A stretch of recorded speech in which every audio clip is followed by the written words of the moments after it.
ॐ अज्ञानतिमिरान्धस्य ज्ञानाञ्जनशलाकया चक्षुरुन्मिलितं येन तस्मै श्रीगुरवे नमः। गुरुवे गौरचन्द्राय राधिकायै तदालये कृष्णाय कृष्णभक्ताय तद्भक्ताय नमो नमः। नमो विष्णुपादाय गुरुप्रेष्ठाय भूतले श्रीमद्भक्तिवेदान्त माधव गोस्वामीति नामिने। साक्षात् गुरुसेवामूर्तये शब्द ब्रह्मणि प्रतिष्ठितः पतितपावन चरित्राय नारायणाय प्रियो नमः। श्री कृष्ण रूपाय सुमंगलाय श्री गुरु कृपा विभूषिताय भावोल्लास रति प्रदानाय नमामि तस्मै गुरु माधवाय। वृंदावनेश्वरि तवै उपदारविन्दम् प्रेमामृतैकमकरन्दरसौघपूर्णम् हृद्यर्पितं मधुपते स्मरतापमुग्रम् निर्वापयत परं शीतलमाश्रयामि। तवैवास्मि तवैवास्मि न जीवामि त्वया विना इति विज्ञाय देवी त्वं नय मां चरणान्तिके। श्री कृष्ण चैतन्य प्रभो नित्यानंद श्री अद्वैत गदाधर शिवसदी गौरभक्त वृंद। हरे कृष्ण कृष्ण कृष्ण हरे हरे, हरे राम राम राम हरे हरे। हरे कृष्णा। सर्वप्रथम मैं अपने गुरुपाद पद्म ओम विष्णुपाद अष्टोत्तर शत श्री श्रीमद् भक्तिवेदांत माधव गोसाई महाराज के चरण कमलों में अनंत कोटि दंडवत प्रणाम ज्ञापन करता हूं। हम लोग श्री बिल्वमंगल ठाकुर के द्वारा विरचित नहीं कहेंगे, मुखोद्गीर्णम, उनके मुख से जो निकला है वो श्री कृष्ण करुणामृतम ग्रंथ का पाठ कर रहे हैं। ये उनके मुख से निकला हुआ एक गीत है, श्लोकों के माध्यम से जो कृष्ण के विरह में व्याकुल हुए हैं। जब वो कृष्ण को उन्होंने पुकारा है विलाप करते हुए, तो इस प्रकार से प्रलाप करते हुए वो कृष्ण को पुकारते हुए वृंदावन की ओर जा रहे हैं। तो हम लोग इसमें तीसरा श्लोक श्रवण कर रहे थे, जो हमारा मंगलाचरण है उसका तीसरा श्लोक है कि किस प्रकार ठाकुर बिल्वमंगल ठाकुर जो हैं लीला शुक अब जो हैं लीला में प्रवेश कर रहे हैं, उनका पहला अनुभव कैसा था, किस प्रकार से उन्होंने उस वृंदावन में जो किशोराकृति के रूप में विराजमान है उसका दर्शन किया। बालम नीलम, नील बाल, एक जो है किशोर श्याम किशोर आकृति वहां पर विराजमान है। बाल का अर्थ है किशोर और नील का अर्थ है श्याम, तो उसी की हम आराधना करते हैं। तो तीसरे श्लोक में कह रहे हैं चातुर्यैक निदान सीम चपलांगच्छटा मंतरम लावण्यामृत वीचिलोलित दृशम लक्ष्मी कटाक्षादृतम कालिंदी पुलिनांगण प्रणयिनीं कामावतारांकुरम बालम नीलममी वयम मधुरिमा स्वाराज्य माराद्नुमः। सब विशेषताएं हैं उस किशोर कृष्ण की, श्याम कृष्ण की। चातुर्यैक निदान सीम, अर्थात जो असीम चतुराई है, चतुराई की जो सीमा है, और चपलता, जो चपलता की अपांग का मतलब होता है कटाक्ष, उनकी कटाक्ष भंगी है, उसकी छटा से क्या होता है, सब के सब मंथर ब्रज सुंदरियां जो हैं उनकी गति मंथर हो जाती है, वो चल नहीं पाती हैं, निश्चल हो जाती हैं, जहां की जहां ठहर जाती हैं। और दूसरी बात, लावण्यामृत वीची लोलित दृशम, लावण्यामृत, जो लावण्य उनके श्री अंग से जो आभा निकल रही है, अमृत की आभा, उसकी जो तरंग मालाएं हैं, उनके कारण जिनकी दृष्टि लोलित दृशम, लोलित का मतलब चंचल, जिनकी दृष्टि चंचल हो रही है, अर्थात जो चंचल नेत्रों वाले ऐसे श्याम सुंदर हैं। तीसरा, लक्ष्मी कटाक्षादृतम, और लक्ष्मी अर्थात श्री राधा रानी स्वयं जिनकी कटाक्ष का आदर कर रही हैं। संकेत में श्याम सुंदर ने जो कहा उसको केवल राधा रानी ही समझ पाती हैं। लक्ष्मी कटाक्षादृतम, उनके कटाक्ष को आदर पूर्वक स्वीकार कर रही हैं। कालिंदी पुलिनांगण प्रणयिनीम, जिनको कालिंदी का जो पुलिन है वो सबसे अधिक प्रिय है। वहीं पर भगवान की जितनी लीलाएं हैं, रासलीला कालिंदी के पुलिन, यमुना जी के पुलिन पर ही होती है। कामावतांकुरम, जो कामावतार हैं, जो प्राकृत कामदेव हैं इस जगत के अंदर, ब्रह्मांड में अनंत कामदेव हैं, प्राकृत कामदेव हैं, उनके जो अंकुर हैं, उस अंकुर का भी जहां से उद्भव होता है। ऐसे कामावतांकुरम, तो प्राकृत कामदेव को कहा गया है काम, उसके जो अवतार सारे ब्रह्मांड में है, उनका जो अंकुर है, वो अंकुर भी जहां से प्रादुर्भूत होता है वही है ये कृष्ण। बालम नीलम अमी वयम, ऐसा एक जो बाल है, ऐसा एक जो, और आगे कह रहे हैं हां मधुरिम स्वराज्यम, अर्थात जो मधुरिमा की सम्राट है, अपना उनका साम्राज्य है मधुरिमा का, जिसका कहीं कोई तुलना ही नहीं है। ऐसी सम्राट मूर्ति हैं, ऐसे जो नीलमणि किशोर विग्रह श्री कृष्ण हैं, हम उनकी आराधना करते हैं। बड़े सुंदर भाव यहां पर जो है कृष्ण की रूप माधुरी के लिए बताए गए हैं कि किस प्रकार कृष्ण का जो सौंदर्य है, माधुर्य है, किस प्रकार जो उच्छलित हो रहा है, और उसका दर्शन कर रहे हैं लीलाशुक अपने भाव नेत्रों से। जिसको इस प्रकार की छवि दिखी है वही तो इसका अनुभव कर सकता है, वही इसका वर्णन कर सकता है।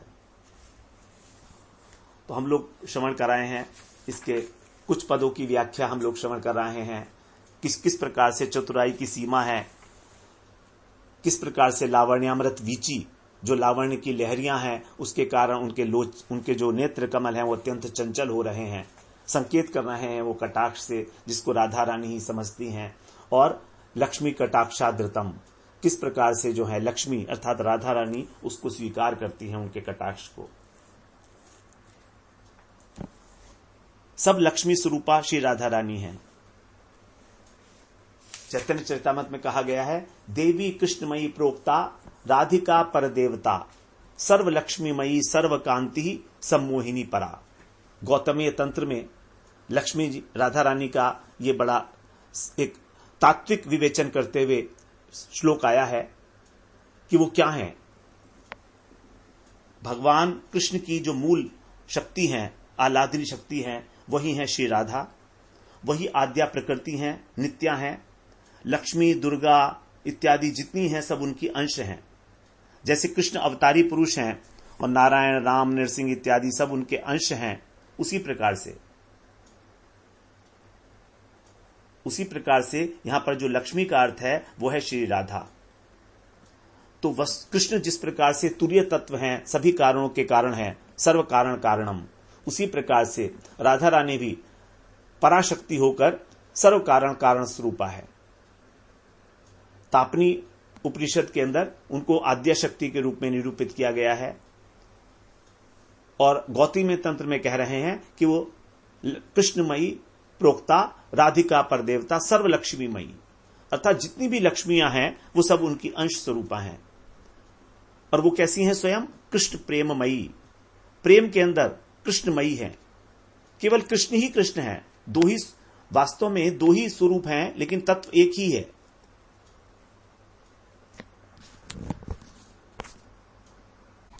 ऐश्वर्य में सभी लक्ष्मी सर्वलक्ष्मीमयी हैं, रस में सर्वकांति, और जो विश्व मोहन श्री कृष्ण हैं उनको भी सम्मोहिनी परा, उनको भी मोहित करने वाली ऐसी जो सर्व पूज्या पराशक्ति हैं श्री राधा, वही महालक्ष्मी स्वरूपिणी है।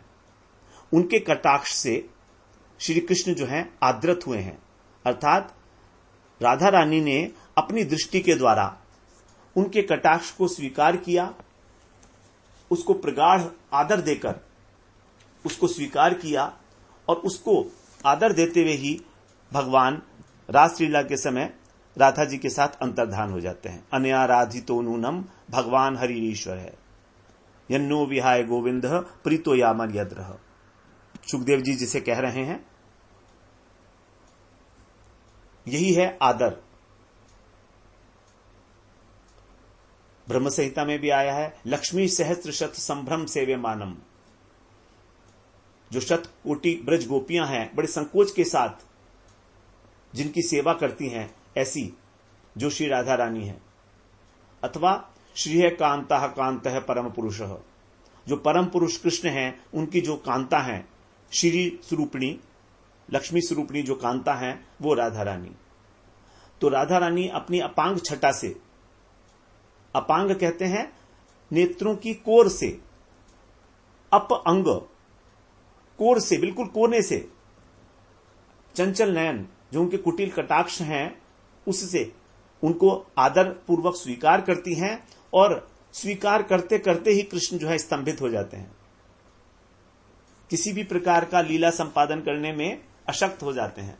तब सखियां उनको चेत कराती हैं। सखियां इस बात का ध्यान रखती हैं कि कहीं कृष्ण जो है मूर्छित ना हो जाएं।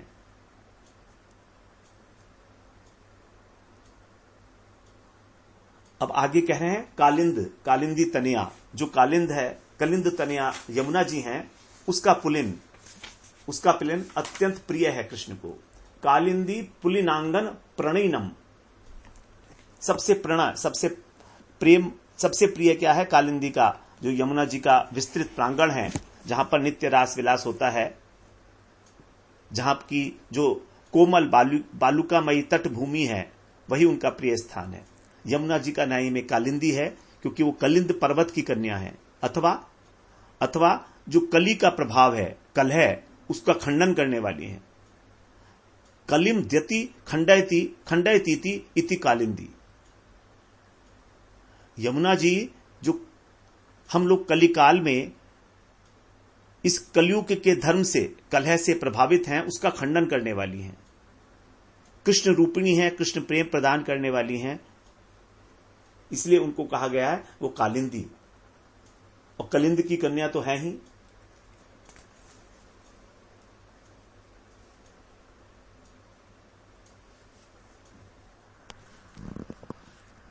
और अब तीसरी विशेषता यहां पर कह रहे हैं कामावतांकुरम। यह बड़ी इंपॉर्टेंट बात है, इसको हम लोग थोड़ा ध्यानपूर्वक समझेंगे। कामावतांकुरम अर्थात जो काम अवतार हैं, उनके अंकुर हैं।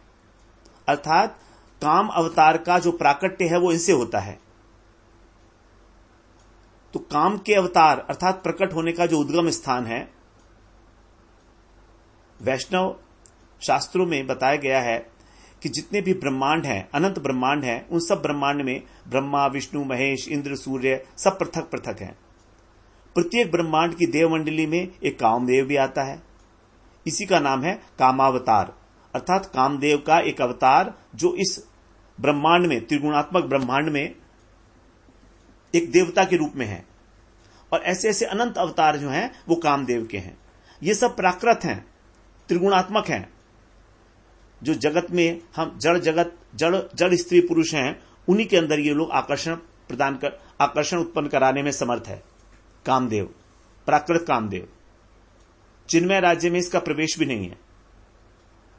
अब इसके जो परे हैं वो अप्राकृत कामदेव, उनका नाम प्रद्युम्न। ये प्रद्युम्न जो है वो कृष्ण के पुत्र हैं। इसीलिए कृष्ण जो है इस अप्राकृत कामदेव के भी अंकुर अर्थात जन्म स्थान है। तो कृष्ण हो गए मूल, कृष्ण के पुत्र ये हो गए अप्राकृत कामदेव। तो मूल कामदेव है कृष्ण, कृष्ण के जो पुत्र हैं प्रद्युम्न, वो हो गए अप्राकृत कामदेव। और इन्हीं अप्राकृत कामदेव के जो अंश हैं वो प्राकृत कामदेव हैं, जो इस ब्रह्मांड के अंदर देवता के रूप में विराजमान है। जैसे मान लीजिए कि जो मूल कामदेव है वो तो वृक्ष है, मूल जो है वो इस अनंत ब्रह्मांड के अंदर जो कामदेव हैं वो उस वृक्ष के पत्ते के समान है। और जो अप्राकृत कामदेव प्रद्युम्न है वो उस वृक्ष के स्कंध के समान है। लेकिन इन सब का मूल क्या है? इन सब का मूल है जो काम का जो वृक्ष है वो स्वयं वृक्ष, सबके मूल, जड़, तो वृक्ष की जो जड़ है वो, उसी को कहा गया है नीलम बालम। क्योंकि प्राकृत कामदेव को कहा जाता है केवल मनमथ। मनमथ का मतलब होता है मन को मथने वाला। ये जो प्राकृत कामदेव है इसको कहा गया मनमथ। अब इस मनमथ के मन को जो मथने वाले हैं वो है प्रद्युम्न, जिनको कहा जाता है साक्षात मनमथ। और जो कृष्ण हैं वो प्रद्युम्न के भी मन को मथने वाले, अर्थात साक्षात मनमथ मनमथ। जो सर्वमोहन मदन मोहन है,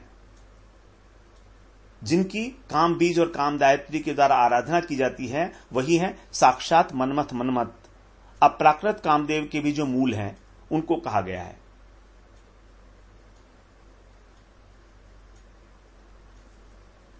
तो कामदेव के कई सारे विशेषण हैं जो हम आगे भी श्रवण करेंगे। एक इसका विशेषण है, एक इसका पर्यायवाची, विशेषण नहीं पर्यायवाची, इसको बोलते हैं मनसिज।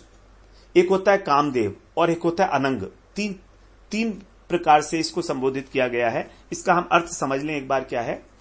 मनसिज का मतलब है जो मन में स्फूर्ति मात्र देता है।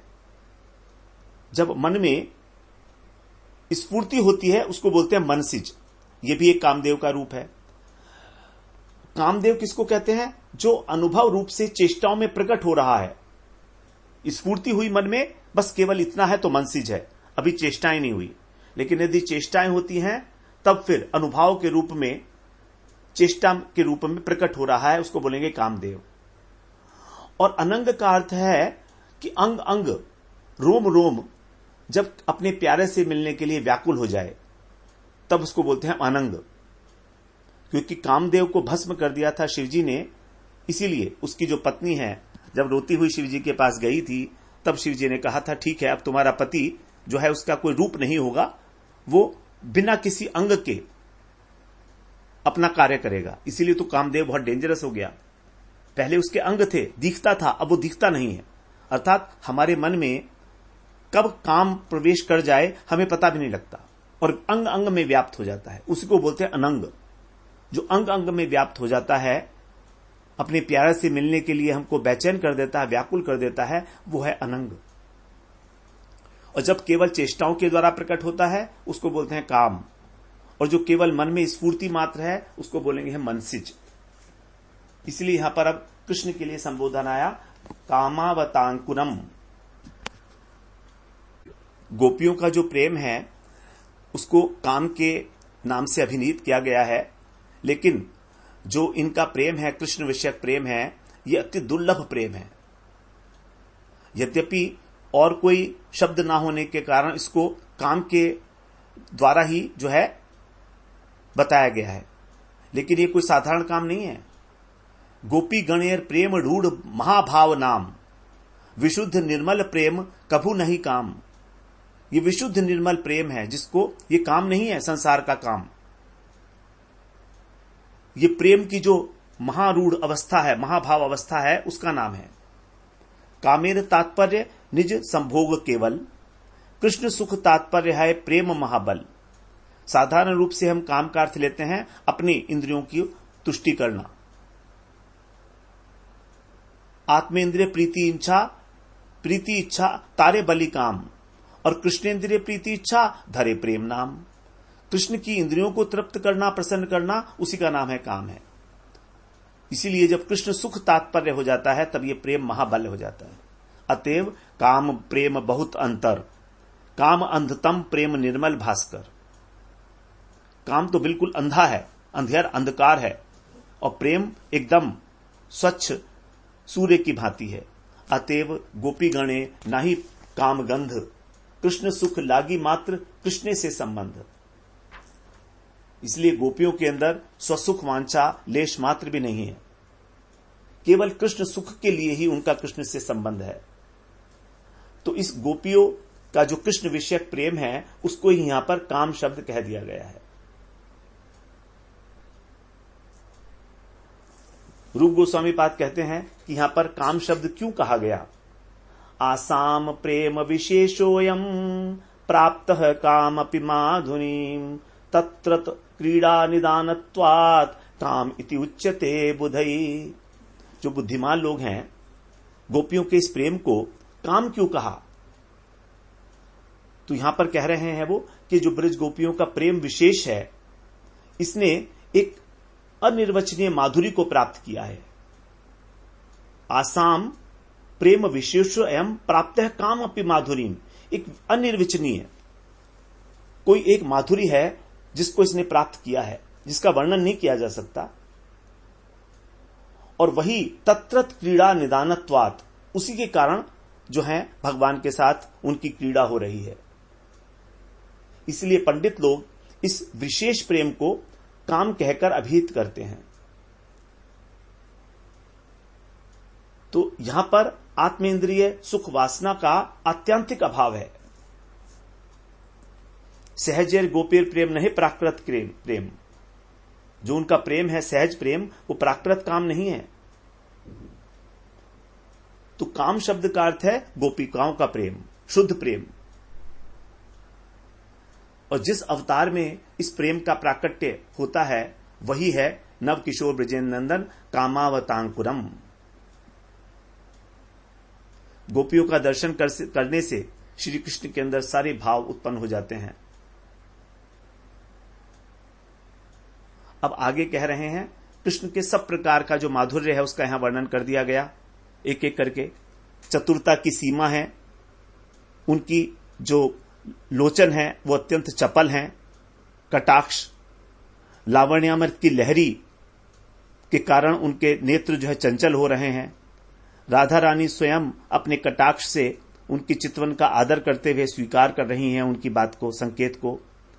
यमुना जी का पुलिन अत्यंत प्रिय है उनको, और वो कामदेव के भी अंकुर हैं, मूल। ऐसे इतने सारे माधुर्य अनुभव कर लेने के बाद अब कह रहे हैं मधुरिम स्वराज्यम, अर्थात श्री कृष्ण माधुर्य के राज्य सम्राट हैं, उनसे बड़ा कोई नहीं, साक्षात माधुर्य की मूर्ति। माधुर्य मेवनु, कृष्ण की का सब कुछ माधुर्यमय है।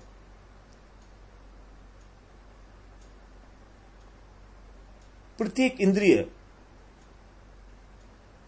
मधुरम मधुरम वपुरस्य विभुर मधुरम मधुरम वदनम मधुरम मधुगंधि मृदु स्मित मदहो मधुरम मधुरम मधुरम मधुरम।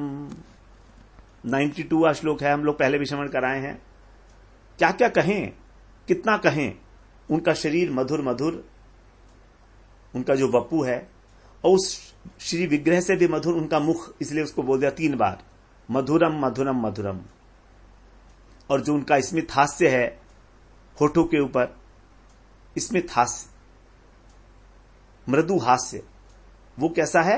वो मधुरम मधुरम मधुरम मधुरम मधुराधिपते रखिलम मधुरम। ऐसे मधुराधिपति का सब कुछ ही तो मधुर है, और इसके अतिरिक्त कुछ और है ही नहीं। तो कृष्ण माधुर्य के इस स्रोत में ही बह रहे हैं श्री चैतन्य महाप्रभु।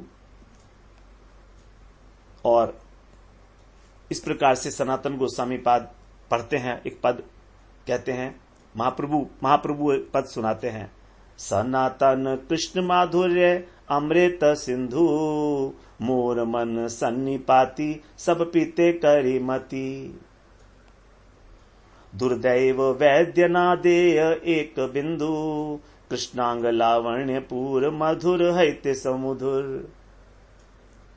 कह रहे हैं कि हे सनातन, जो कृष्ण का माधुर्य है ये अमृत का सिंधु है, और मेरे मन को तो सन्निपात हो गया है,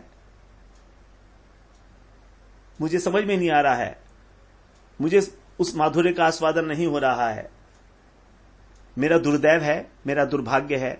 यदि वैद्य मुझको एक दवाई की, औषधि की एक बिंदु दे दे, तभी मैं उस कृष्ण के लावण्य का संपूर्ण रूप से आस्वादन कर पाऊंगा।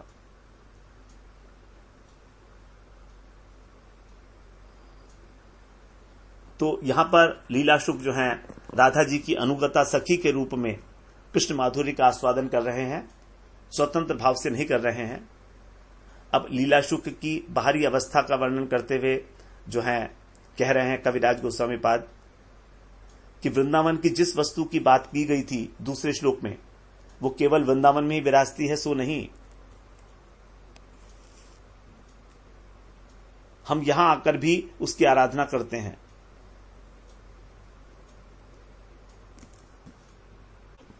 एकमात्र कृष्ण का ही जहां पर आधिपत्य है और भगवत स्वरूपों का जहां अधिकार नहीं है, वही है ये माधुर्य की सम्राट, माधुर्य का राज्य, स्वराज्य। वृंदावन बिहारी कृष्ण जो हैं, उनका 4 प्रकार के माधुर्य बड़े दुर्लभ हैं। ऐश्वर्य माधुरी, क्रीड़ा माधुरी, वेणु माधुरी और रूप माधुरी। वृहद भागवतामृतम में बोलते हैं सनातन गोस्वामी पाद, चतुर्धा माधुरी तस्य ब्रज एव विराजते, ऐश्वर्य क्रीडयोर्वेणु तथा श्री विग्रहस्य च। तो 3-4 प्रकार की ये वारुणी माधुरी है भगवान की। ऐश्वर्य माधुरी, कंस वध से लेकर जितनी भी लीलाएं हैं वो सब उनके अंदर भगवान की ऐश्वर्य माधुरी है।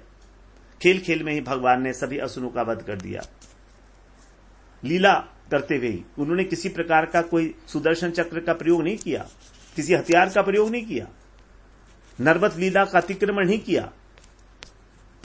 खेल खेल में ही पूतना को क्या किया उन्होंने, केवल उसका दुग्ध पान किया और मर गई।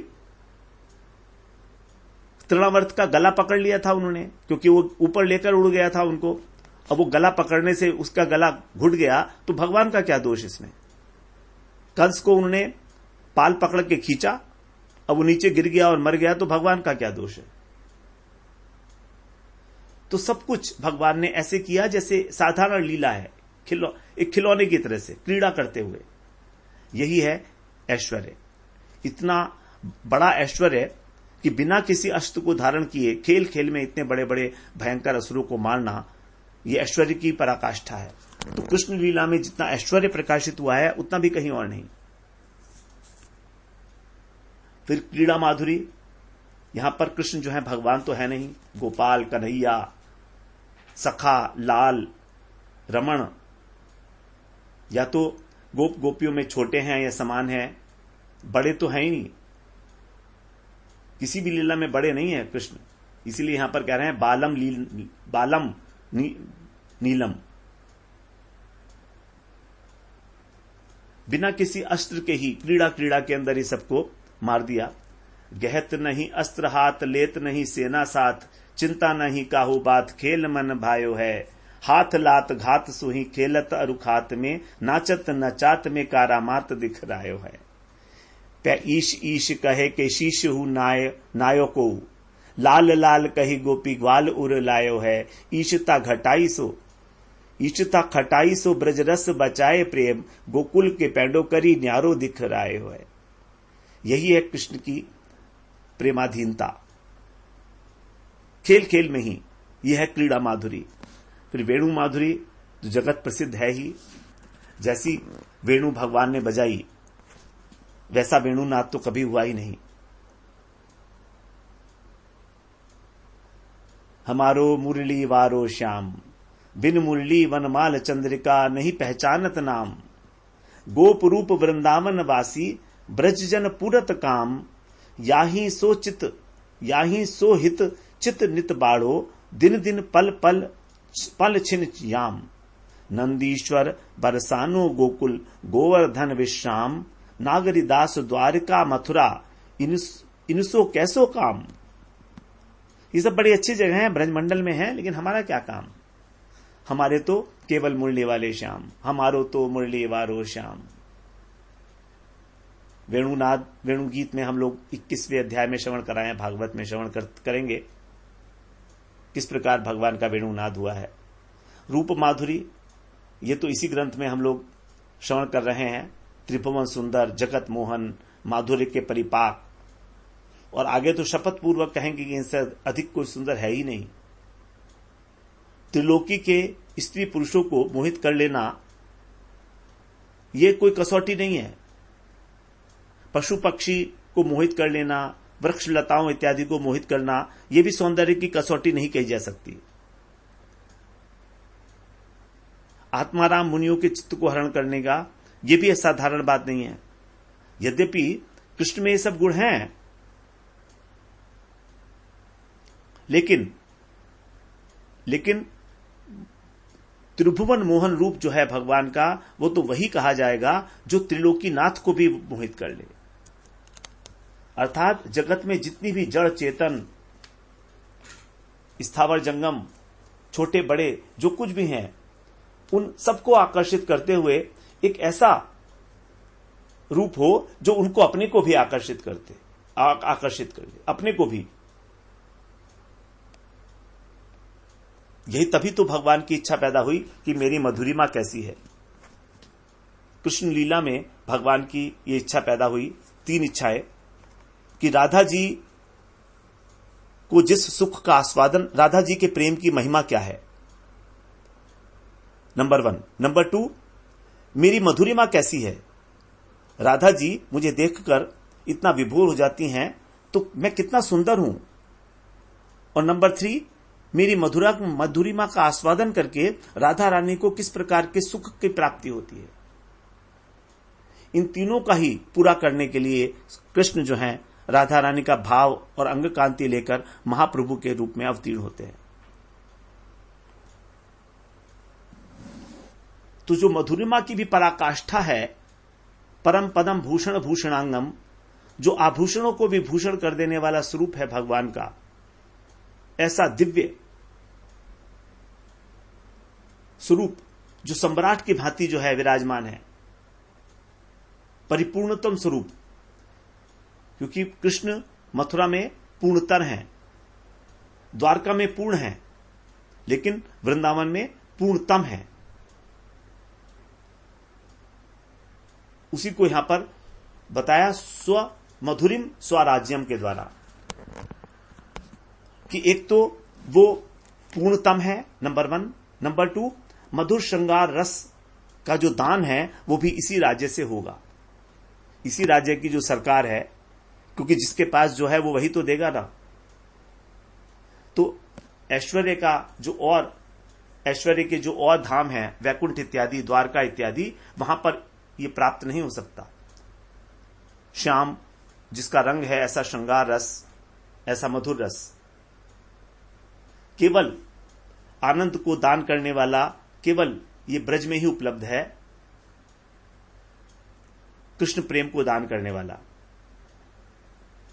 सर्वतोभावेन, सब प्रकार से प्रसिद्ध है। बिलमंगल ठाकुर जो है इसकी घोषणा करते हैं कि माधुर्य रस का जो परिपाक है वो श्री कृष्ण के अंदर ही पराकाष्ठा को प्राप्त होता है। सत्यम सत्यम दुर्लभम दैवतेपि, ये बिल्कुल सत्य बात है कि देवताओं को भी अत्यंत दुर्लभ है ये जो कुछ मैं कह रहा हूं। भुवन मोहन, श्याम सुंदर के अतिरिक्त कोई भी ऐसी वस्तु नहीं जिसमें माधुर्य का परिपूर्णतम परिपाक हो। परिपाक का मतलब फल, जो सौंदर्य की पराकाष्ठा हो। इसीलिए यहां पर बिल्वमंगल ठाकुर जो है उस स्फूर्ति का आस्वादन कर रहे हैं, लीला के आनंद में तन्मय होकर अपनी उपासना का जयघोष कर रहे हैं। उपासना कैसी है वो, जो महाप्रभु ने बताई, रम्या काचित उपासना या ब्रजवधु वर्गेण कल्पिता। जिस प्रकार गोपियों ने अपना घर बार आसक्ति छोड़कर भगवान का भजन किया और जिसके भगवान ऋणी हो गए हमेशा, न पारे हम निर्बद्ध संयोजा। ऐसे श्यामवर्ण किशोर श्री कृष्ण की हम आराधना करते हैं, जो कालिंदी पुलिन पर गोपियों के साथ रास विलास करते हैं। रास में गोपियों को अपनी चितवन से विवश करते हैं और स्वयं भी उनकी चितवन से विवश हो जाते हैं।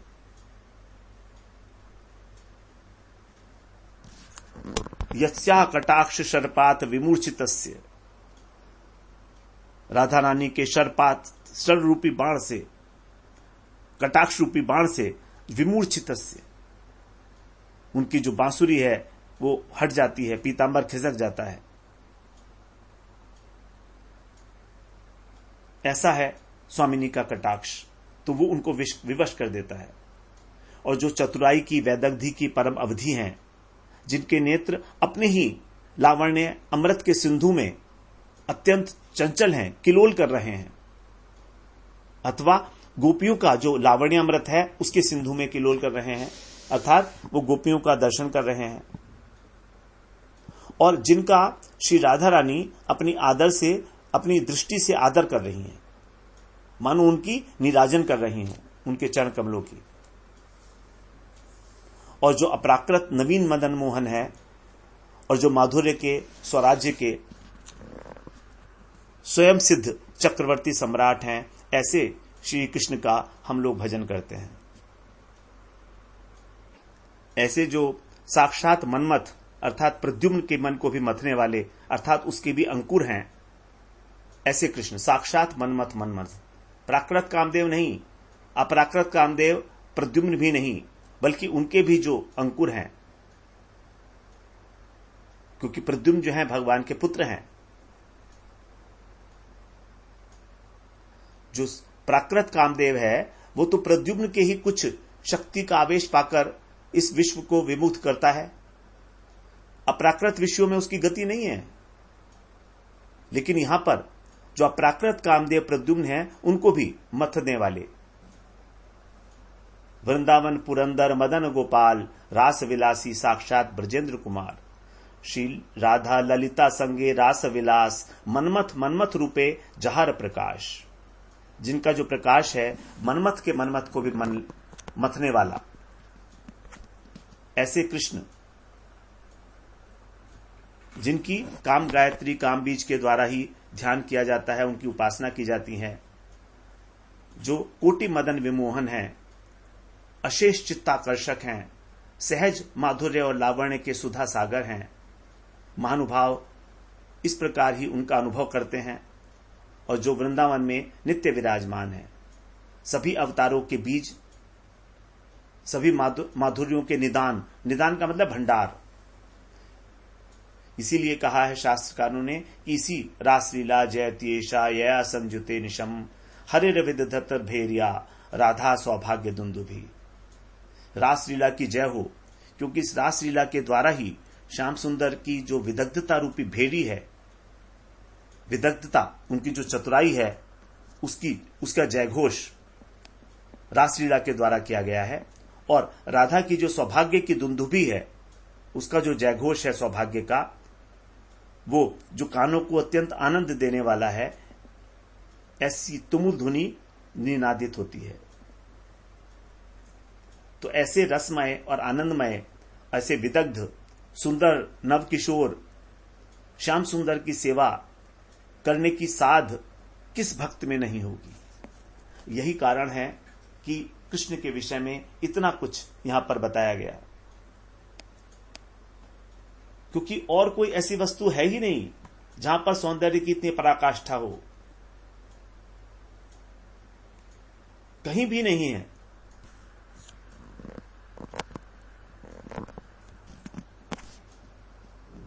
इस प्रकार से यहां पर कृष्ण की चतुर्विधा माधुरी का वर्णन किया गया।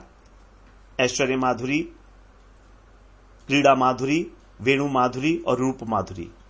कई जगह पर इसको जो है रूप माधुरी, वेणु माधुरी, क्रीड़ा माधुरी तो मतलब तो लीला माधुरी है, और ऐश्वर्य माधुरी की जगह कई जगह प्रेम माधुरी भी कहा जाता है, उसको भी स्वीकार किया गया है। लेकिन सनातन गोस्वामी ने यहां पर ऐश्वर्य माधुरी का वर्णन किया है बृहद भागवतामृतम ग्रंथ के अंदर।